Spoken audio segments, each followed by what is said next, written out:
قوم عاد نے بھی پیغمبروں کو جھٹلایا جب ان سے ان کے بھائی ہود نے کہا کیا تم ڈرتے نہیں، میں تو تمہارا امانت دار پیغمبر ہوں، تو اللہ سے ڈرو اور میرا کہا مانو، اور میں اس کا تم سے کچھ بدلہ نہیں مانگتا، میرا بدلہ رب العالمین کے ذمے ہے۔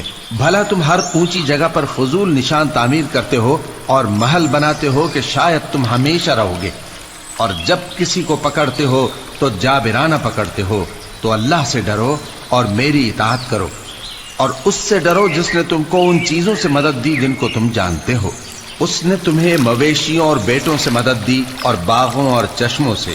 مجھ کو تمہارے بارے میں بڑے سخت دن کے عذاب کا خوف ہے۔ وہ کہنے لگے کہ تم ہمیں خواہ نصیحت کرو یا نہ کرو، ہمارے لیے یکساں ہے، یہ تو اگلوں ہی کی عادت ہے اور ہم پر کوئی عذاب نہیں آئے گا۔ تو انہوں نے ہود کو جھٹلایا، سو ہم نے ان کو ہلاک کر ڈالا۔ بے شک اس میں نشانی ہے اور ان میں اکثر ایمان لانے والے نہیں تھے، اور تمہارا پروردگار تو غالب ہے، مہربان ہے۔